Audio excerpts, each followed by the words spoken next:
జనసేనాని పవన్ కళ్యాణ్ పర్యటనకు ప్రభుత్వం అడ్డు తగిలింది. దీంతో పవన్ తన వ్యూహం మార్చుకున్నారు. మంగళగిరి ఆఫీస్ వేదికగానే వరుస సమావేశాలు జరిపేందుకు సిద్ధమయ్యారు. షెడ్యూల్ ప్రకారం వాయిదా పడ్డ నియోజకవర్గ నేతలతో పార్టీ ఆఫీసులో వరుస సమావేశాలు జరగనున్నాయి. ముందుగా భీమవరం, అమలాపురం, కాకినాడ, రాజమండ్రి ముఖ్య నేతలతో పవన్ భేటీ కానున్నారు. ఎన్నికలకు పార్టీని ఏ విధంగా సన్నద్ధం చేయాలో అనే స్పష్టమైన ప్రణాళిక పవన్ ఇవ్వనున్నారు. పవన్ వ్యూహం ఏంటో అర్థం కాక వైసీపీ నానా తంటాలు పడుతోంది.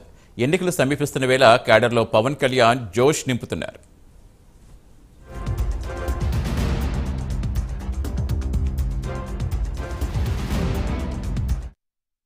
మంగళగిరి పార్టీ ఆఫీస్ నుంచి మా కరెస్పాండెంట్ సాంబశివరావు జాయిన్ అవుతున్నారు. Good morning Sambasivarao. సో ఈ రోజు ఎలా ఉండబోతోంది షెడ్యూల్? జనసేన అధినేతది ఎవరెవరితో సమావేశం కాబోతున్నారు? జనసేన నేతలు ఏం చెప్తున్నారు? ఎలా వెళ్ళబోతున్నారు ముందుకి?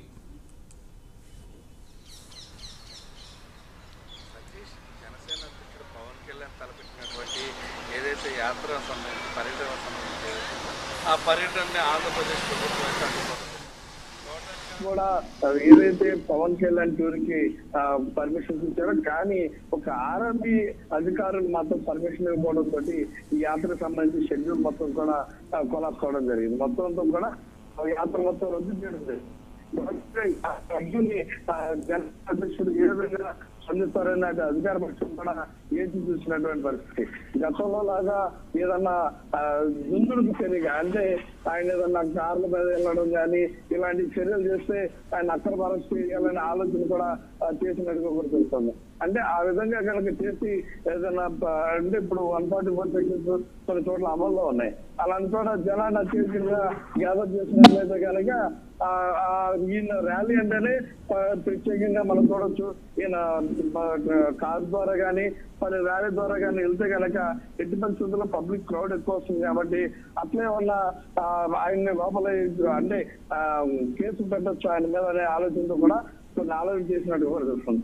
అలాంటి పరిస్థితుల్లో పవన్ కళ్యాణ్ అలాంటి పరిస్థితుల్లో ఉన్నటువంటి అప్పుడు ఏదైతే ర్యాలీని అడ్డుకుని ఆయన కూర్చోముద్ది లోపల తీసుకెళ్లిపోయినప్పుడు కూడా ఆవేశపడకుండా రోడ్డు మీద కూర్చోకుండా ఏదైతే శాంతంతో ఆయన హోటల్లోనే ఉండి పర్మిషన్ ఇచ్చేంత వరకు కూడా కదలకుండా ఉన్నటువంటి పరిస్థితి ఏ విధంగా ఉందో అదే విధంగా ఈ రోజు కూడా ఆయన శాంత స్వభావాన్ని అయితే బయటపెట్టినటువంటి పరిస్థితి.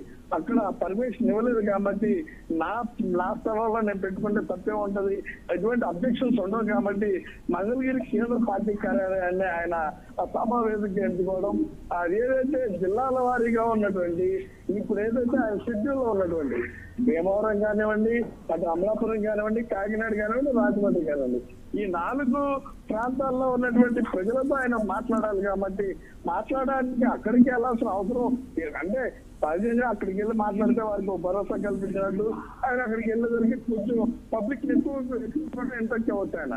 కానీ అలాంటి జరగలేదు కాబట్టి ఉన్న వారిలో కావాల్సినంత వారిని తీసుకుని ఇక ఆయనే స్వయాన మాట్లాడి అక్కడ చర్చలు జరపచ్చు కాబట్టి దానికి సంబంధించి అంటే రానున్నటువంటి రోజుల్లో 175 నియోజకవర్గాల్లో కూడా ఇలాంటి పర్యటన చేయాలి కాబట్టి మరలా దానికి సంబంధించి కూడా లీగల్కి వెళ్ళిపోవడం జరిగింది.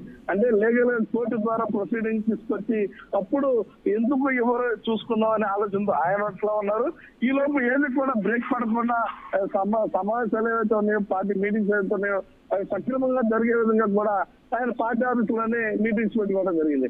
అంటే నియోజకవర్గాల్లో ఉన్నటువంటి ఆంధ్రప్రదేశ్ లో ఉన్నటువంటి 175 నియోజకవర్గాల్లో ఎట్టి పరిస్థితుల్లో పవన్ కళ్యాణ్ అనే వ్యక్తి తన మాటని ప్రజల్లోకి తీసుకెళ్లాలి, తను చెప్పాలనుకున్న అంశాలని ప్రజల్లోకి వినిపించాలి, ఏదైతే నాయకత్వం ఉందో ఆ నాయకత్వానికి దిశ నిర్దేశం చేయాలి, నాయకత్వంలో ఉన్నటువంటి లోపాలను సరిదిద్దాలి, నాయకులు ఏదైతే టీడీపీ జనసేన కలిస్తే మా బీజేపీ అంటే పొత్తులో భాగంగా ఎటువంటి డెసిషన్స్ నాయకుడు అంటే అధినాయకుడు పవన్ కళ్యాణ్ తీసుకున్నప్పటికీ కూడా దాన్ని శిరోధార్యంగా భావించి ముందుకు సాగేటటువంటి కేడర్ ఎవరైతే ఉన్నారో ఆ కేడర్ను సమాయత్తం చేయాలి. ఎక్కడా కూడా కేడర్ నిరుత్సాహపడకూడదు కాబట్టి కేడర్కి తన ఉత్సాహాన్ని అంటే మీరు ఇప్పుడు చేయండి రానున్నటువంటి ఫలితాన్ని నాకు వదిలేయండి అంటూ ఎప్పటి నుంచో పవన్ కళ్యాణ్ చెప్తున్నారు కాబట్టి అలాంటి ఏదైతే చెప్పేటటువంటి ఆలోచన ఉందో ఆయన ఆలోచన విధానాన్ని సరిగ్గా ప్రజల్లో తీసుకెళ్ళగలిగేది ఎవరంటే ముఖ్యంగా మేము కార్యకర్త కాబట్టి క్రియాశీలక సభ్యులు ఇప్పటికే పార్టీలో చాలా మంది ఉన్నారు కాబట్టి వారందరి ద్వారా ప్రజల్లోకి తన యొక్క నాడి ఏ విధంగా ఉంది, తన యొక్క వాణి ఏ విధంగా ఉంది అనే దాన్ని ప్రజల్లో తీసుకెళ్లాలి. కాబట్టి ఎట్టి పరిస్థితుల్లో ఆ సమావేశాలు అయితే ఆపుకోవడం ఉండేందుకు ఆయన అయితే మంగళగిరి పార్టీ కేంద్ర కార్యాలయాన్ని ఎంచుకోవడం జరిగింది. ఇక్కడి నుంచి ఆయన ఇప్పటికే సమావేశాలు మొదలు పెట్టారు. ఆయన పార్టీ నేతలతో మాట్లాడుతూ ఉన్నారు. పార్టీ నేతలకు వచ్చినటువంటి డౌట్స్ కూడా, అంటే టీడీపీ పొత్తుల భాగంగా మనకు ముందుకెళ్తే సముచిత స్థానం దక్కుతుందా, వారు సముచిత గౌరవాన్ని ఇస్తారా ఎవరా అనే అంశాలపైన కూడా ఆయనకి కొన్ని ప్రశ్నలు అయితే సంధించినటువంటి కేంద్రం అయితే సంధించినట్టుగా తెలుస్తుంది. దానికి సంబంధించి కూడా ఎక్కడ కూడా మన పార్టీ ఏదైతే జనసేన పార్టీ మీటింగ్ పెడితే ఫస్ట్ జనసేన జెండా, టీడీపీ జెండా పెట్టి తర్వాత జనసేన జెండా, అంటే 2 జెండాలు పక్కన పెట్టి ముందుకెళ్తామని అనే నిదానంతో మనం ఇప్పటికే వాళ్ళకి చెప్పడం జరిగింది. కాబట్టి ఎక్కడ కూడా గౌరవానికి భంగం కలగకుండా గౌరవించే విధంగా ముందుకు తీసుకెళ్లే విధంగానే నా చర్యలు ఉండేందుకు కూడా పవన్ కళ్యాణ్ అక్కడ కార్యకర్తలు దిశ చేయడం జరిగింది. అదేవిధంగా ఎక్కడ కూడా తానొచ్చగా ఎక్కడో కూడా ఎదుటి వారిని నొప్పింపగా తానొచ్చకుండా విధంగా ఎక్కువ తన కార్యకర్తలు కూడా ఎదుటి వారిని నొప్పించే విధంగా కూడా మాట్లాడవద్దు. అదేవిధంగా కార్యకర్తలు కూడా టీడీపీ వారికి సహకరిస్తూ ముందుకు సాగాలంటూ కూడా ఆయన చెప్పినట్టుగా కూడా తెలుస్తోంది. మొత్తం మీద జనసేన అధ్యక్షుడు పవన్ కళ్యాణ్ టూర్ ఏదైతే ఉందో టూర్ని అయితే ఆపగలిగారు, కానీ మొత్తం మీద ఆయన సమావేశాలను అయితే మాత్రం ఆపలేకపోయారు. టోటల్ గా ఆయన రానున్నటువంటి 175 నియోజకవర్గాల్లో ఇప్పటికే ఏదైతే లీగల్ సెల్ ఉందో ఆ లీగల్ సెల్ ఇప్పటికే కోర్టులను ఆశ్రయించడం జరిగిందన్నట్టు కూడా తెలుస్తోంది. అక్కడి నుంచి వచ్చినటువంటి పర్మిషన్స్ బట్టి ఆయన ముందుకైతే సాగుతూ ఉన్నారు. అందులో లేని పక్షంలో ఎలక్షన్ కోడ్ కూడా దగ్గరలోనే రాబోతుంది. కాబట్టి ఎలక్షన్ కోడ్ వచ్చిన తర్వాత అయినా సరే, అంటే ప్రభుత్వానికి అధికారం తగ్గుతుంది కాబట్టి ఎలక్షన్ కమిషన్ కి అధికారాలు ఉంటాయి కాబట్టి పర్మిషన్ అక్కడి నుంచి తీసుకొచ్చి ఈయన ముందు సాగేటటువంటి అవకాశాలు కూడా ఉంటాయి. కాబట్టి టోటల్ గా పవన్ వేసేటటువంటి ప్లాన్ ఏ విధంగా ఉండబోతుంది అనేది మాత్రం అటు వైసీపీ నేతల్లో మాత్రం ఆలోచింపజేసే విషయంగా మారినటువంటి పరిస్థితి. అంటే పవన్ కళ్యాణ్ ఏ క్షణాన్ని ఏ విధంగా ఆలోచిస్తారనేది ఇప్పటికీ కూడా వైసీపీ నేతలకు అడ్డుపడుతున్నటువంటి ప్రశ్నగా మిగిలిపోయినటువంటి పరిస్థితి. అంటే ఒక టైంలో ఇప్పటి సభకి వెళ్ళొద్దని ఆపితే ఆయన కారు మీద పైకెక్కి కూర్చుని మరి నేను వెళ్తాను అని వెళ్ళినటువంటి పరిస్థితి. ఒక సందర్భంలో ఒక పోలీస్ అధికారి కూర్చొని గదాయిస్తే సైలెంట్ గా కూర్చుని ప్రశాంతంగా అక్కడ గొడవలు లేకుండా చేసి తను అనుకున్నది చేసినటువంటి వ్యక్తి. అంటే ఆయన ఊహించిన విధంగా, అంటే గొడవ చేస్తారనుకున్న చోట గొడవ చేయరు అనుకున్న చోట ఆవేశపడతారు. అంటే ఆయన యొక్క ప్లాన్ ఏ విధంగా ఉంటుంది అనే విషయాన్ని ఇప్పటికీ కూడా అటు వైసీపీ నేతలు అయితే అర్థం చేసుకోవట్లేదని అయితే కార్యకర్తలు చెప్తా ఉన్నారు. అటు జనసేన నాయకులు అయితే పవన్ కళ్యాణ్ ఏది చెప్పినా సరే శిరోధారిగా భావిస్తాం, రానున్న రోజుల్లో జనసేన కూటమిని గెలిపించుకుని ఆంధ్రప్రదేశ్ లో జనసేన కూటమి అభ్యర్థిగా సీఎం గా జనసేన కూటమి అభ్యర్థిని నిలబెట్టుకుంటామంటూ కూడా కార్యకర్తలు చెప్తాను.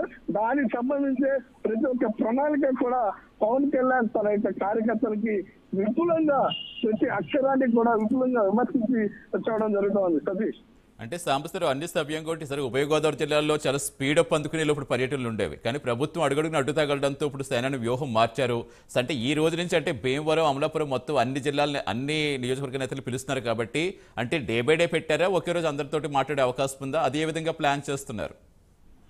ఏ విధంగా అయితే సతీష్ మనం చూస్తే డే బై డే అనేది మాత్రం కరెక్ట్. ఎందుకంటే ఆయన ఒక్క రోజులోనే 4 జిల్లాల 4 ప్రాంతాలు ఆయన పిలిచి మాట్లాడేదానికి సమయానుకూలం ఉండదు. కాబట్టి ఏ విధంగా షెడ్యూల్ ఉందో షెడ్యూల్ ప్రకారమే ఆయన ముందుకు సాగుతున్నటువంటి, అంటే షెడ్యూల్ ఆ యొక్క ప్రాంతాల్లో జరగట్లేదు, కానీ షెడ్యూల్ మాత్రం ఇక్కడ ఏదైతే అంతర్భాగంలో ఉన్నటువంటి పార్టీ కేంద్ర కార్యాలయంలోనే అది కంటిన్యూ జరుగుతూనే ఉంది. అంటే ప్రతి ఒక్కరికి దిశ చెప్పాలి కాబట్టి వారి యొక్క సమస్యలు కూడా చెప్పుకోవాలి కాబట్టి ఒక్కొక్క ప్రాంతానికి ఒక్కొక్క సమస్య ఉండవచ్చు. అంటే భీమవరానికి సంబంధించి ఇప్పటికే కొన్ని సమస్యలు ఉన్నాయి, దానికి సంబంధించి అక్కడ జనసేన కేంద్రం కొన్ని ఇబ్బందులు ఉన్నాయి, దానికి సంబంధించి కూడా వాళ్ళకి ఉన్నటువంటి సమస్యలు వేరు. అమలాపురానికి సంబంధించి కొన్ని సమస్యలు ఉన్నాయి, అవి వేరు. ఒక్కొక్క ప్రాంతానికి ఒక సమస్య ఉంది కాబట్టి అందరినీ ఒకేసారి కూర్చోబెడితే కనుక కొంచెం ఇబ్బందికరంగా ఉంటుంది. కాబట్టి ఆయన చాలా తెలివిగానే ఏ రోజు ప్లాన్ ఏ విధంగా చేయాలనేది మాత్రం ఏ రోజుకి ఆ రోజు సమన్వయం ఏర్పాటు చేస్తూ ఉన్నారు. ఏ రోజుకి ఆ రోజు ఆ కార్యకర్తల యొక్క సమస్యల్ని, ముఖ్యంగా వారికి ఉన్నటువంటి సమస్య ఏదైతే ఉందో ఆ సమస్యని ఎట్టి పరిస్థితుల్లో కూడా ఆయన ఇది కాటవేసే ప్రయత్నం చేయకుండా ఆ సమస్య పరిష్కారం వెతికి దానికి సమాధానం చెప్తున్నటువంటి పరిస్థితి. అంటే పవన్ కళ్యాణ్ ఎట్టి పరిస్థితుల్లో కూడా వైసీపీ ప్రభుత్వానికి గద్దె దింపి జనసేన పార్టీని గద్దెనెక్కించాలనే జనసేన టీడీపీ మరియు అభ్యర్థుల్ని జనసేన పార్టీ తరఫున కానివ్వండి, జనసేన కానివ్వండి, ముఖ్యమంత్రి చేయడం అధిష్ఠించాలనే ఆలోచన మాత్రం ఆయన దృఢంగా సంకల్పించారు. ఆయన సంకల్ప బలం ఎప్పుడు కూడా తప్పుగా ఉండదు. పవన్ కళ్యాణ్ అనే వ్యక్తి ఒకసారి సంకల్ప ఎట్టి పరిస్థితులు వదిలే వ్యక్తి కాదు. అదేవిధంగా 10 దశాబ్ద కాలంగా పార్టీని కూడా అదే విధంగా నడుపుతూ వస్తున్నటువంటి పరిస్థితి కాబట్టి జన సైనికులందరూ కూడా ఆయన వెనకాల అదే విధంగా ఉంటారంటూ కూడా జన సైనికులు అదే చెప్తున్నారు. Satish. Right, thank you Sambasivarao.